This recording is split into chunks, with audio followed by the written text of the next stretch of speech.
ni tampoco acreditación alguna. O sea, que se infiltraron literalmente. Se infiltraron. ¿Cómo usted entra en la ONU sin estar acreditado? Eso es imposible. Bueno, porque ¿cuántos jueces podrán haber en Haití? Ahora mismo, autoridades electas legítimamente por el pueblo haitiano, no queda ninguna. En autobuses y la traen aquí a dar a luz aquí al territorio dominicano. Es bueno que usted sepa, amigo televidente. Ahora yo le pregunto a usted, un país donde no hay jueces, donde no hay parlamento, donde no hay alcalde, ¿cuál es ese estado? ¿Por quién está formado? ¿Quién lo representa? Más aún cuando vemos al embajador de Estados Unidos reunirse con un terrorista, con un delincuente, con un narcotraficante. En esa misma línea, tú difundir que vas a atacar, siempre y cuando puedas atacar, más no atacando. Ahí están hablando de nuevo de traer los cacos azules. Pero ya los cacos azules vinieron, ¿y qué resolvieron? Bueno, deja muchísimas mujeres embarazadas ahí, de brasileños, de chilenos, de lo que fuera. No resolvieron nada. ¿Qué tipo de formación hay que tener para gobernar Haití? Porque dices eso y da la impresión como de que tú lo estás tirando al menos, tratando no, yo un país no lo estoy tirando al menos. O es a la inversa. ¿Cómo es el tema? Primero, de nuestra vocación pacifista. Segundo, del nivel de civilidad y de cultura que tenemos. Pero ya está bueno. Ocurrió algo. Ya está bueno. Nosotros aquí en República Dominicana, muy tranquilos. Bueno, no tanto porque están las convulsiones políticas, sociales, económicas. Pero fuera se dicen cosas de nosotros. Y esas cosas que se dicen no necesariamente son las mejores. Y adivinen ustedes quiénes las propagan. Sí, los vecinos.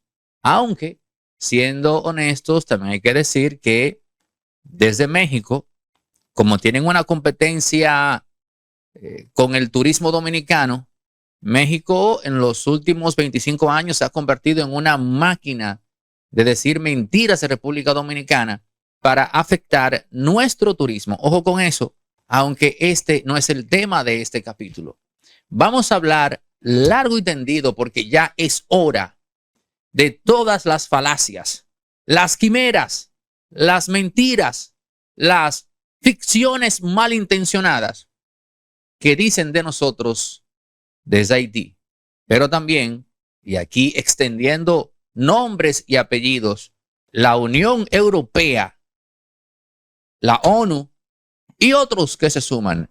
Arístides Fernández Suco me acompaña en esta travesía por el top 10 de mentiras sobre República Dominicana.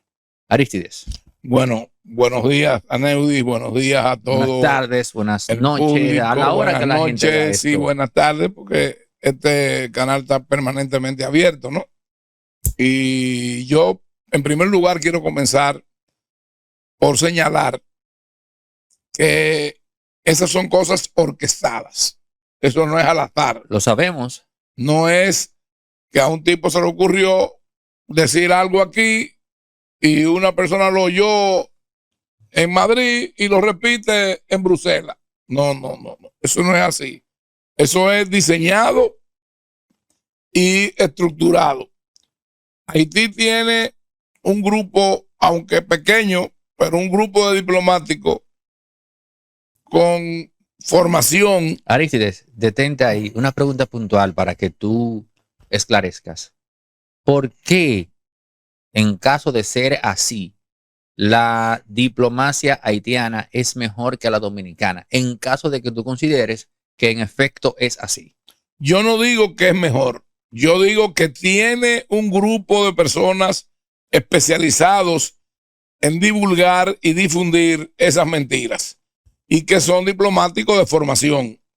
Algunos de ellos han estudiado también en Francia, en la Sorbona y en otras instituciones académicas. Entonces, esas personas vienen aquí, se ponen en contubernio con malos dominicanos, con traidores dominicanos que los hay, y divulgan esas mentiras, esas falacias, tanto en las Naciones Unidas, donde yo he tenido serias confrontaciones con personas haitianas y dominicanos que se han confabulado con ellos. Por ejemplo, nosotros cuando estábamos en la Comisión Nacional de Energía, me correspondió ir a presidir un panel en representación de la República Dominicana sobre el tema de la producción de etanol a partir de la caña de azúcar. Había un embajador de las Naciones Unidas que presidía la reunión. Cuando estábamos en el curso de la reunión, unos señores que no estaban invitados ni eran parte de esa reunión comenzaron a hablar y a señalar que supuestamente aquí se le daba un trato esclavista a los haitianos en los cañaverales y en los bateyes donde ellos vivían. Eso fue en la ONU. En plena ONU se desarrolló esa discusión. Sí, señor. Pregunta, y ellos incluso... Oye, esta pregunta muy importante. ¿Eso fue totalmente de sorpresa para ti? ¿O tú ya olfateabas que venía un ataque contra...? No. Déjame acabarte para que tú entiendas. Y ellos incluso sindicaban a la familia Vicini sobre eso. Y ahí estaba... Mencionaron Vicini allá en la ONU. No, sí, lo acusaron. Y fulano de tal. Y ahí estaba un primo mío que estaba en el Consejo de Frontera, en la Cancillería, y que también trabajaba con los Vicini, que se llama Campos de Moya. Entonces, en un receso que se pidió, yo le pedí al presidente de la Comisión de la ONU, que estaba representando a la Organización de las Naciones Unidas, que me dijera cuál era el rol y la acreditación de esa persona en esa reunión. Bueno, no pudieron encontrar ningún registro de ellos, ni tampoco acreditación alguna. O sea, que se infiltraron literalmente. Se infiltraron. ¿Cómo usted entra en la ONU sin estar acreditado? ¿Eso es imposible? Bueno, porque alguien le facilitó la entrada. Entonces, ¿qué pasa? Eso es grave, eso que está describiendo. Pero déjame decirte, para tú entrar a la ONU, tú vas a un lugar con tu pasaporte donde te emiten un carnet que dice válido para tal día o de tal día a tal día con tu foto. ¿Cómo ellos entraron? Eso yo no lo puedo saber, pero lo que yo sí puedo decirte es que yo le exigí que el panel no continuaba hasta que ellos no salieran. Y ellos, en una actitud, primero, yo diría que de muy mala educación, y después en actitud tosca, burda, casi rayando en la violencia, beligerante, la seguridad de las Naciones Unidas lo tuvo que sacar.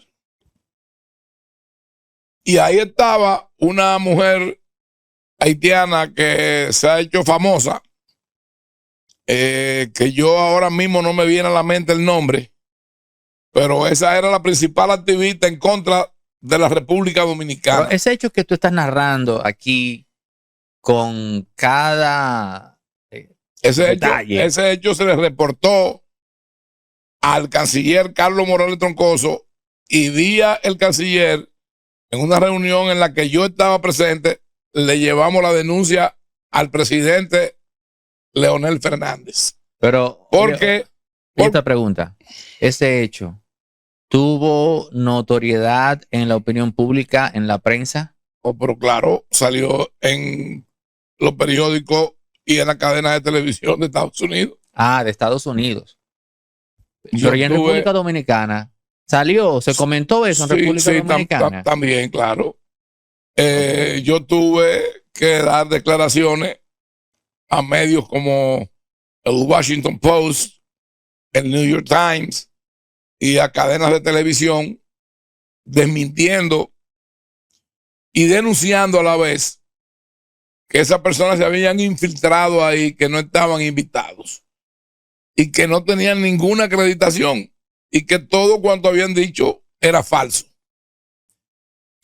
Sucede, Aneudi, que aquí había antes lo que se llamaba un libro de extranjería, pero también los braceros haitianos venían bajo un contrato, que el último de esos contratos lo firmó en presencia mía, que yo estaba en Puerto Príncipe, el presidente Leslie Manigat, que era demócrata cristiano, igual que nosotros, un señor que había sido profesor de Columbia University y de la Sorbona en París, y Mirlande, su esposa, también fue catedrática, que ganó las elecciones y no le permitieron acceder al poder. A Manigat, recuerden que le dieron un golpe de Estado y llegó aquí con Mirlande, su esposa, y su hija, con los pasaportes sin huella, nada más con la foto de ellos. Ni le llenaron nada. A mí me tocó recibirlo en el aeropuerto San Isidro. Lo alojamos en el Hotel Dominican Fiesta de esa época, se llamaba. Tuvimos que comprarle ropa, de todo, porque ellos no tenían nada. Ese presidente, por la formación que tenía, no estaba apto para gobernar Haití. Porque ese señor... A ver, o sea, ¿qué tipo de formación hay que pero, tener para gobernar Haití? Porque dices eso y da la impresión como de que tú lo estás tirando al menos, tratándose de un país exige, al menos. O es a la inversa. ¿Cómo es el tema? Yo estoy resaltando el hecho de que el nivel sociocultural de ese señor no era para bregar con esos salvajes. Ah, ok, estaba muy por encima. Él no sabía cómo tratar a esa gente. Ahora Haití sí sabía, con el Lavalaz, torturando, asesinando, el suplicio del collar, se lo inventaron ellos. ¿Tú sabes lo que es el suplicio del collar? Usted que me está viendo, ¿sabe lo que es? Cogen un neumático, se lo introducen a usted por los hombros, se lo introducen a usted por la cabeza, por los hombros, y cuando usted lo tiene aquí a mitad de los brazos, le rocían combustible y lo encienden, le prenden fuego. Y eso es habitual en Haití. Eso pasa todos los días. Yo lo he visto y he estado allá. A mí me tocó reunirme con el presidente Preval. René Preval. Sí, señor. Fue presidente descrito por Leonel como un amigo de República Dominicana. Y fue presidente 2 veces. Y un profesional, un abogado. Un señor serio y decente. Y me dijo a mí en Bruselas, cuando yo sustituí a el que era ordenador de Loma en ese momento, que era Ángel Lockwood, él había dejado coordinado una serie de actividades en Bruselas ante la Unión Europea. La sede de la Unión Europea, la sede principal, porque hay otras subsedes que están en Estrasburgo, en Luxemburgo, pero la sede principal está en Bruselas, en Bélgica. Y él había dejado concertada una serie de actividades, entre ellos una exposición de pintores haitianos y dominicanos, que se denominaba Dos alas de una misma ave. Bueno, durante la inauguración, después tuvimos un brindis, el presidente Preval me hizo un aparte conmigo y me dijo: yo le quiero enviar a usted un mensaje al presidente Balaguer a través de usted. Aristide no me deja gobernar. A través del movimiento Lavalaz, todos los días hay alzamientos y actividades con pretensiones de derrocar al gobierno y al Estado haitiano. Y recuerden ustedes que cuando le dieron el golpe de Estado a Haití, asumió una junta militar encabezada por Raúl Cedrás García. Y ese García era de la mamá, que era dominicana. Actualmente Raúl Cedras está en Panamá. Pero antes de eso, había otro general que también fue presidente de una junta militar en Haití. Y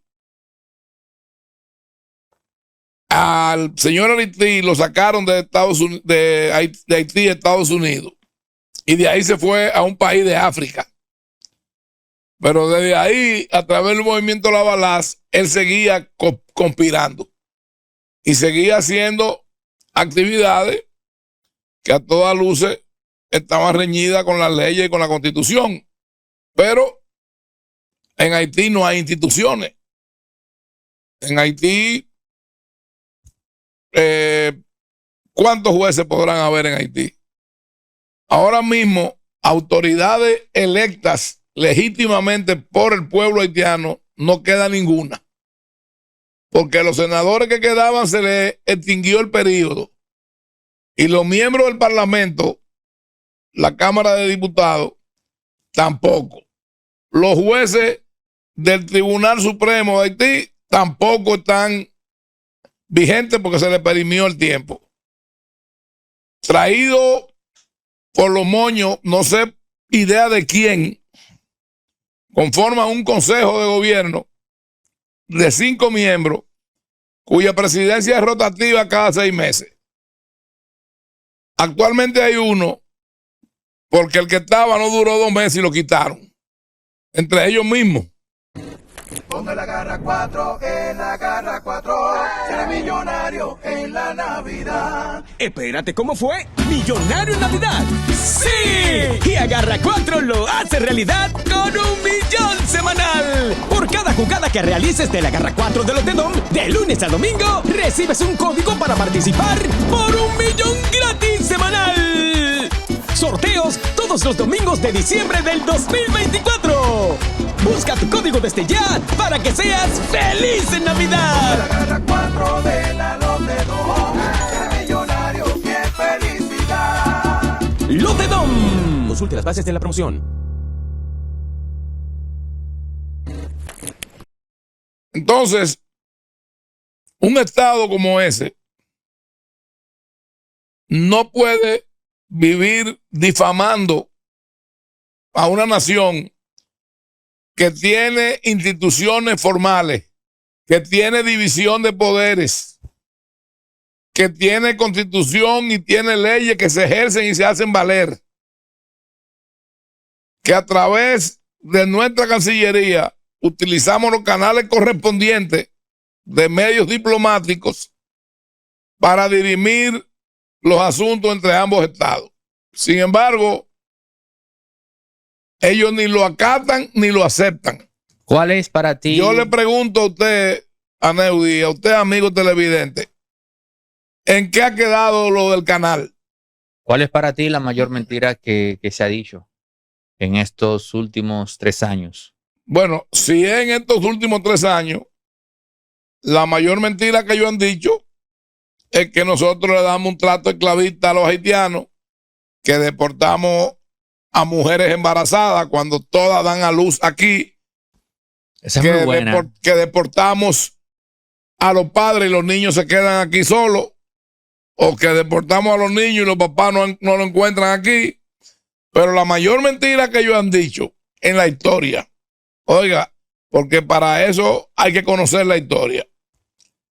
Un supuesto intelectual haitiano, historiador, llamado Jean Prismar, dijo que esta isla Colón la descubrió por Haití. Es decir, que donde él llegó fue Haití. Él no llegó aquí a la Isabela. Si una persona de la intelectualidad haitiana se atreve a decir una mentira de esa magnitud, de esa naturaleza, bueno, ¿por qué no se atreverán a decir que aquí tenemos esclavizados los haitianos?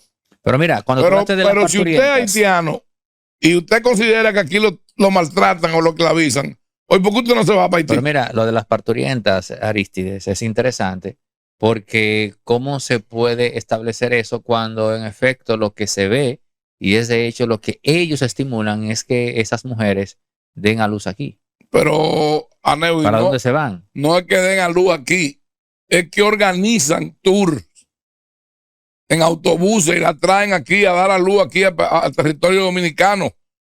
Es bueno que usted sepa, amigo televidente, que nosotros gastamos cerca de 46 mil millones de pesos al año en las parturientas haitianas. Llegan a una clínica o a un hospital, no pagan un peso, y cuando una dominicana va, tiene que comprar la jeringuilla, tiene que comprar las inyecciones y tiene que pagar costos para dar a luz en su propio país cuando hay extranjeros parturienta dando a luz aquí sin pagar un centavo. Y eso es lo que yo digo que tiene que acabarse.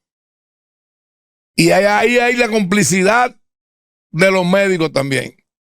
Porque este no es un tema que usted me lo quiera venir a tratar a mí y a vender como que nosotros somos deshumanizados porque llegó una parturienta haitiana y le negamos que diera luz aquí. Hablaste de humanizado. No es una, son, Hablaste de humanizado. son decenas de miles. Arístides, te escucho hablar del trato humanizado. Y yo te pregunto a ti, ¿qué trato humanizado tú esperas que nos den los vecinos si en algún punto de la historia se encuentran en una posición demográficamente más ventajosa que nosotros? ¿Tú crees que el trato de ellos hacia nosotros va a ser humanizado si entre ellos mismos no se tratan humanamente? Pero yo quiero ponerle un ejemplo, porque lo primero que hay que tener es memoria histórica. En el 1822, cuando Boyer entró aquí, dijo, prohibió hablar español y que el dominicano tenía que hablar patuá o creol, en el mejor de los casos, porque francés ellos no hablan. Segundo, teníamos que producir los rubros que ellos decían en términos agrícolas, caña y cacao, porque era lo que ellos exportaban como la colonia más rica de Francia en el exterior, en ultramar. Y tercero, para un dominicano trasladarse de una comunidad a otra, tenía que tener el permiso de los haitianos. Entonces, si Boyer y el ejército haitiano hicieron el degüelle de Moca, hicieron lo que hicieron con niños y mujeres en Santiago cuando se iban de retirada, nos han invadido en 3 oportunidades en la historia y han intentado en 5 oportunidades más volver a invadir el territorio dominicano. Yo creo que ante la comunidad internacional nosotros hemos dado más que testimonios. Primero, de nuestra vocación pacifista. Segundo, del nivel de civilidad y de cultura que tenemos. Pero ya está bueno. Ocurrió algo ya está bueno. muy interesante, Arístides, recientemente. Y es que un grupo de activistas haitianos trató de acorralar al presidente francés Emmanuel Macron y lo culpó a Francia como tal de ser la responsable junto a Canadá de la desgracia y la pobreza de Haití. Macron no es santo de mi devoción, pero la respuesta que le dio me sorprendió. Macron les devolvió diciendo, en realidad han sido los propios haitianos los que han fregado a Haití. Y citó, por ejemplo, el tema del tráfico de sustancias ilícitas. El hecho de que un presidente de un país de primer mundo se salga de la actitud complaciente hacia la narrativa de víctima de Haití me resulta a mí muy revelador. Los haitianos son especialistas en victimizarse, cuando la realidad es que la situación por la que ellos atraviesan, los únicos responsables son ellos. Fuera de la deuda que le impuso Francia para otorgarle la libertad. Pero es que esa deuda en el 1804 tiene que ver con la destrucción de los ingenios. Que el presidente François Hollande, para que me entiendan bien, fue el que dejó sin efecto el cobro de esa deuda de cientos de miles de millones y millones de euros que estuvieron pagándolo. Hollande fue el presidente que sustituyó a Macron y Macron tiene 10 años en el poder, o sea que tuvieron por lo menos hasta 2012 pagando una deuda de cuántos cientos de años. Ahora yo le pregunto a ¿usted sabía que hay haitianos que viven en el norte de Haití y otros que viven en el sur y que hablan dialectos que no se entienden uno con otro? Y vámonos más atrás en la historia. Cuando los franceses capturaban a esos haitianos que eran de tribu africana para traerlos al cultivo de la caña, a trabajo forzado en esa parte de la isla, lo buscaban expresamente para que ellos no se pudieran entender entre ellos y no pudieran articular una acción desde el punto de vista sociopolítico que les permitiera coordinarse para de alguna manera liberarse de esa situación y constituirse en un Estado-nación. Ahora yo le pregunto a usted, un país donde no hay jueces, donde no hay parlamento, donde no hay alcalde, ¿cuál es ese Estado? ¿Por quién está formado? ¿Quién lo representa? ¿Quién es el interlocutor válido para nosotros? Esos 5 señores que lo escogieron, no se sabe quién, de la ONU, para ponerlo ahí en una fórmula que yo todavía no le he visto en ningún país del mundo. Porque una junta militar es una cosa, pero eso que 5 civiles que no tienen ninguna autoridad y que supuestamente tienen que rotarse en la presidencia cada 6 meses. Pero ¿Cuál es la continuidad que le van a dar a las políticas? ¿Tú hubieses preferido una junta militar en vez de esa junta civil? Yo le voy a decir a usted, y míreme de la forma que usted y su conciencia le digan, porque yo le voy a hablar desde el punto de vista de mi conciencia y de mi criterio como dominicano. El que me duele en cada pelo, en cada poro, este país. ¿Cuándo ha sido los momentos de más estabilidad en Haití? Después de Duvalier. Cuando han entrado los militares ahí. Antes que Cedrá estaba Nanfí García y después Raúl Cedrá. Y había el desorden que hay ahora. Y andaban en la calle haciendo y deshaciendo como andan ahora. Hubo que traer durante ese periodo de tiempo soldados de Kenia y una burla a la comunidad internacional de que mandando 8 soldados de la Bahama. 8 soldados. Sí, esa es la fuerza militar que aportó. Y de otro país creo que hay 7 de otra pequeña isla del Caribe para enfrentar esa situación que hay con los haitianos. Ahí están hablando de nuevo de traer los cacos azules, pero ya los cacos azules vinieron y ¿qué resolvieron? Bueno, deja muchísimas mujeres embarazadas ahí, de brasileños, de chilenos, de lo que fuera. No resolvieron nada. Porque es una cuestión de conciencia nacional.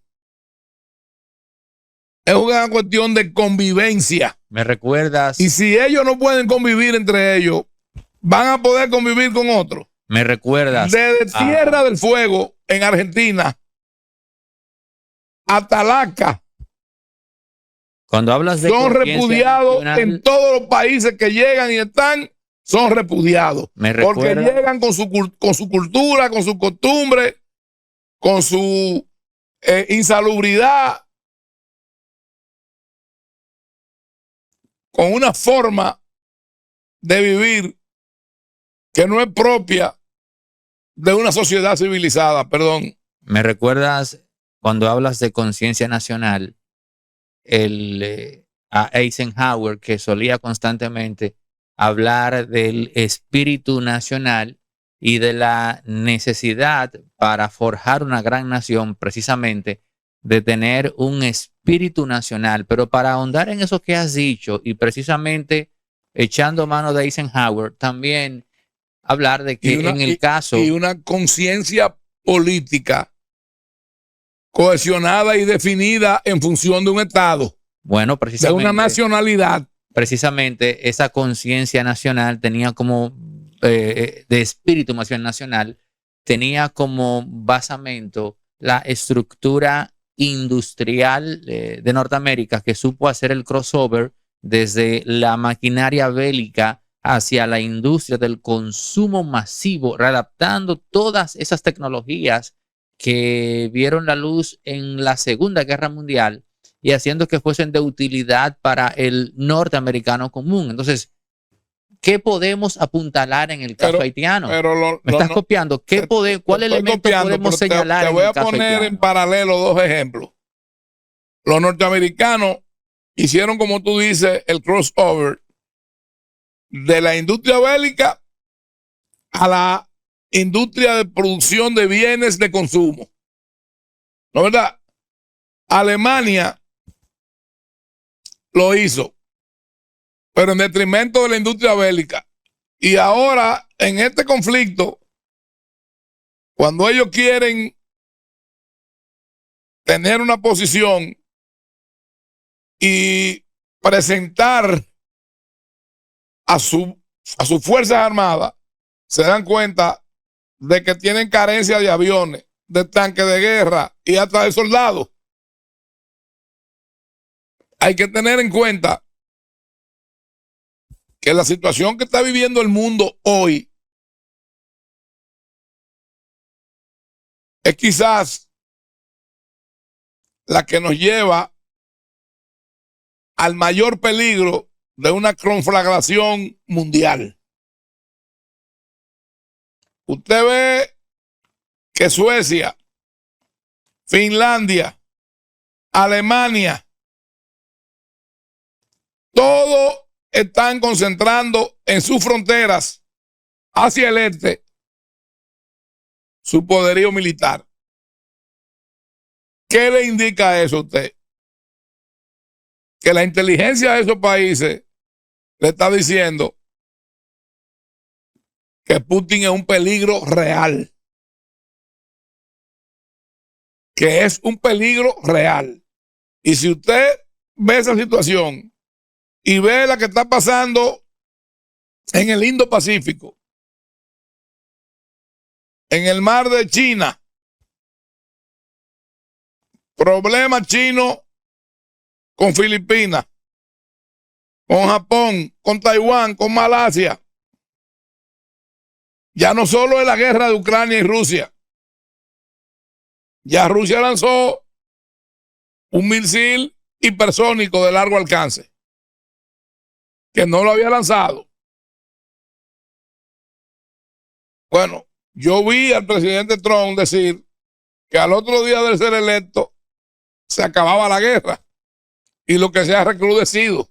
No, pero hay que esperar ahora a que él seguramente llegar al poder. A que seguramente a ver qué va a pasar. Ahora, en Haití ocurrió algo curioso hace unas semanas.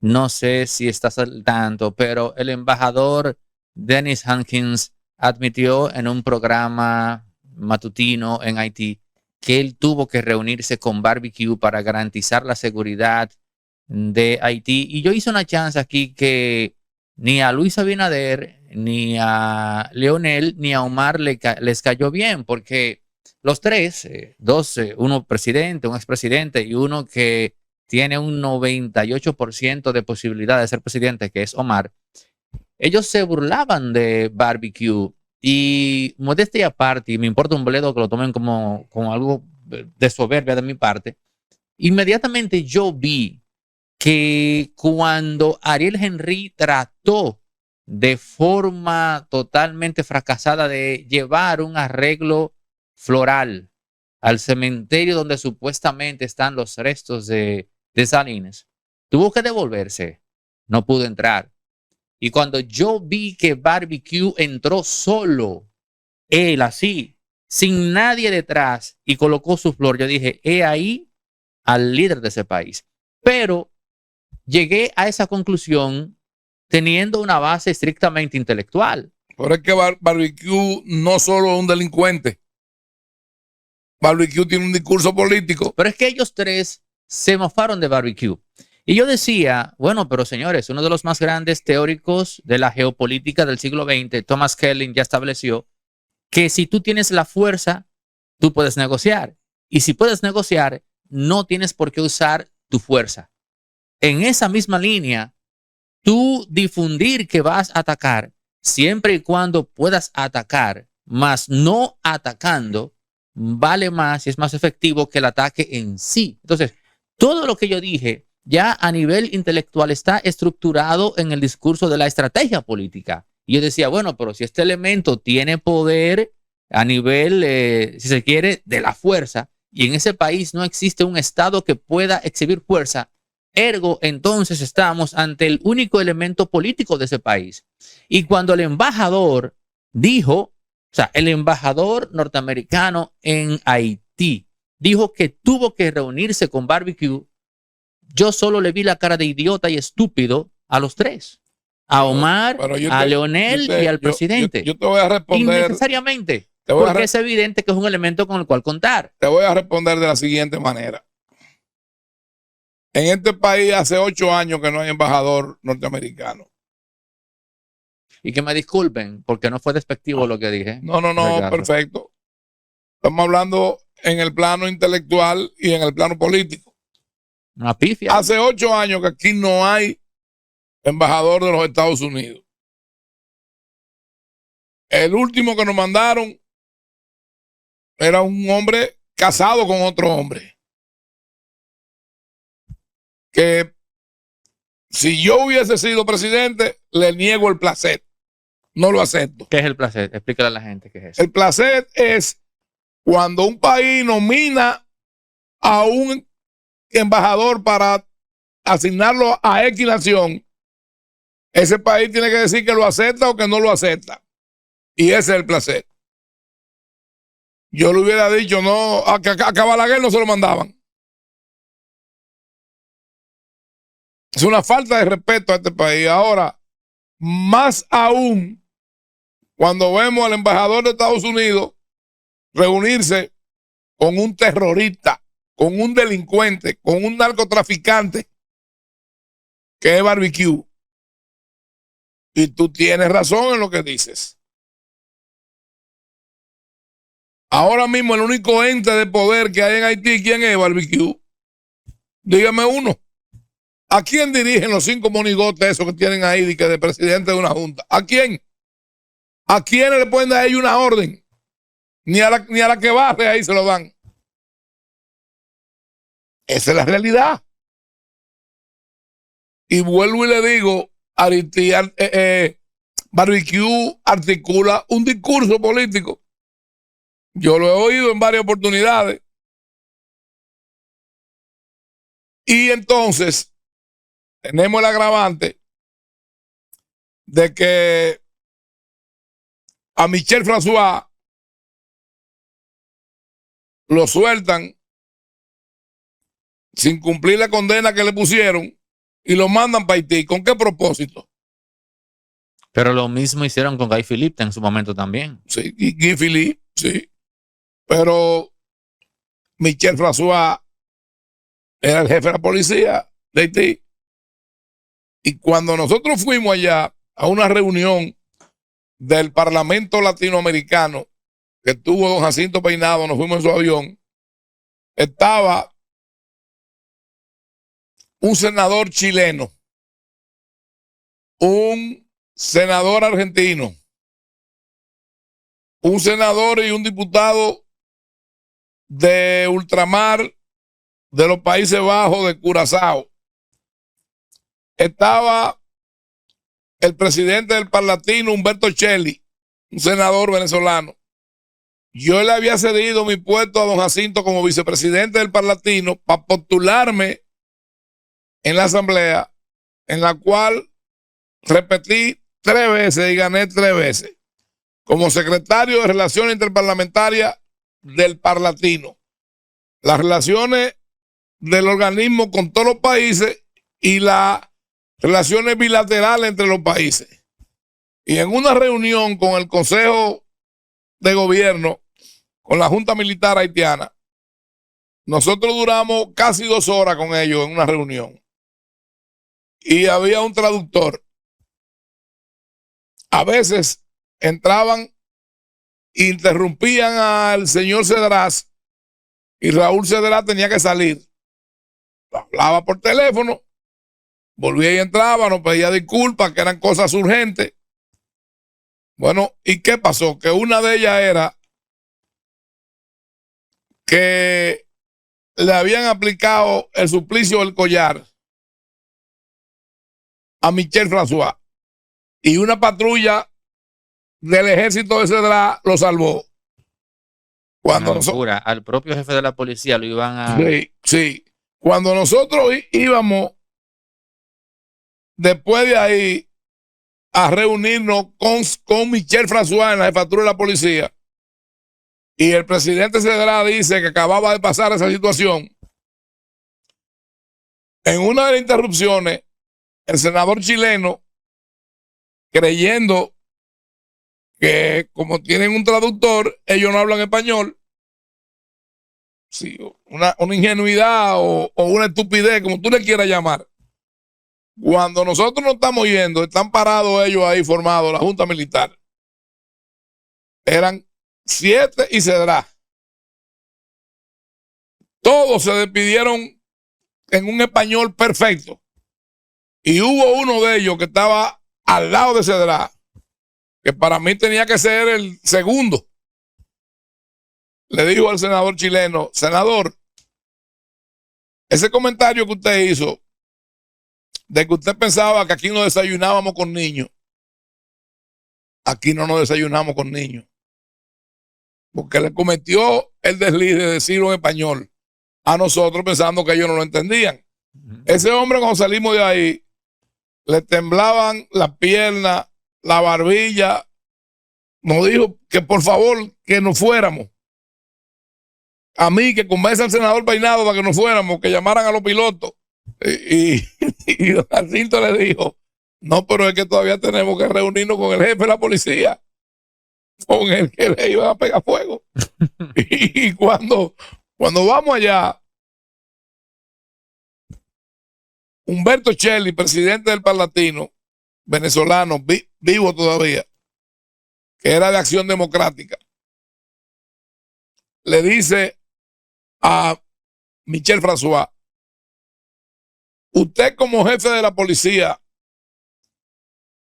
puede garantizar la seguridad física, la vida del presidente Aristide si retorna. Y él nos dijo a todos, con una calma y una frialdad increíble, y él está vivo. Si pudiéramos hacer las gestiones para preguntarle. Y él dijo: yo no la puedo garantizar bajo ninguna circunstancia, porque él fue el que me mandó a poner el suplicio del collar. O sea, que si él pisa aquí, yo mismo me encargo de lamberme. ¿Qué te está diciendo el jefe de la policía a 12 legisladores de países diferentes de América Latina? Si viene aquí, el que se encarga de él soy yo. Si viene aquí, me lo tiro. Bueno, él lo iba a matar. ¿Y Aristide era tan depravado? Pero Aristide fue el líder de Lavalaz. Y tú no conoces la historia de Lavalaz. Sí, pero... un partido que mezclaba el vudú con la ideología política que predicaba Haití como supuesto pastor de iglesia protestante. Imagínense la mezcla de arroz con mango que usted tiene ahí en la cabeza de una persona que no tiene formación académica ni cultural. Y eso eran los que lo seguían a él. Y eso eran los que lo mantenían a él en el poder. Solamente con un golpe de estado militar, cuando Haití tenía fuerza armada, que habían estudiado en la misma academia militar, ese mismo grupo en Francia, no estamos hablando de uno loco. No estamos hablando de un guardia patán. Son tipos que estuvieron en Zanzíbar. Son tipos que estuvieron en la mejor academia francesa y eran cohesionados y unidos. Bueno, cuando los llamados amigos de Haití, Francia, Estados Unidos, Canadá, Venezuela, derrocan bajo las presiones que hicieron, bajo el recorte de los ingresos y las restricciones para que Haití pudiera exportar, aunque fuera mínimamente, e importar. Bueno, el gobierno militar tiene que salir. Algunos se van a Panamá, otros se van a otros lugares. Y ahí se vuelve y se hace ingobernable Haití. Bueno, Arístides, muchas cosas esclarecedoras en esta exposición, más que entrevista, más que conversación. Y perdóname que te interrumpa, le he dado datos precisos con personas que todavía están vivas. Después que derrocaron a Leslie Manigat, en las próximas elecciones que organizaron, la mujer de él ganó y no la dejaron asumir el poder, a Mirlán de Manigat. Después tuvieron la mala suerte que se muere el presidente René Preval de cáncer. Entonces lo único que quedaba ahí era Haití. Y entonces viene y gana las elecciones un charlatán, un bandido que yo no sé cómo al presidente Fernández se le ocurrió condecorarlo, que yo lo vi en un show que él hacía, un escenario, bailando vestido de hawaiana, y ese tipo era presidente de Haití. Hoy, ¿cómo es posible? Pasó. Señores, pero gracias por llegar. Pasó con más pena que gloria. A la parte final de esta exposición de Arístides Fernández Succo, acá en Impolíticamente Correcto, la plataforma en República Dominicana por donde desfilan los cerebros más amueblados de este país. Suscríbanse. Un detalle que se me olvidó decirte. Adelante. Yo te dije cuánto gastábamos en la parturienta. ¿Usted sabe cuánto gastamos en los niños haitianos para la escolaridad? 56 mil millones de pesos anuales. Y entonces hay niños dominicanos que no tienen cupo en la escuela. Es que esto no puede continuar bajo ningún concepto. Ellos allá y nosotros aquí. No hay otra forma. El gobierno dominicano, el que fuese, yo respaldo lo que el presidente Abinader está haciendo. Y al contraalmirante Lee Ballester también. Pero si ellos sacan 10,000 por un lado y por otro lado entran 20,000, entonces ¿en qué estamos? Bueno, señores, suscríbanse. Los que no lo han hecho, activen la campana, comenten, compartan, den like. En pie hasta el próximo episodio. Atención a todos los profesionales, emprendedores y empresas medianas y pequeñas que quieren tener su contenido de calidad circulando por las redes sociales, dando a conocer sus servicios. En Resorte Media hemos habilitado una unidad audiovisual especializada en la producción de contenido corporativo, empresarial y para todo aquel emprendedor que quiere acogerse a aquello de que dice que una imagen vale más que 1000 palabras. En efecto, podrás tener las mejores imágenes, la mejor calidad, al precio más competitivo del mercado para dar a conocer tu servicio a todos acá en República Dominicana. E incluso si tu empresa capta clientes en el extranjero, también podrás contar con eso. Contáctanos, escríbenos al 829-741-3061 para que arranques desde ya a colgar contenido en tus redes sociales con la mejor calidad audiovisual posible, la que Resorte Media pone a tu disposición con el presupuesto más asequible del mercado.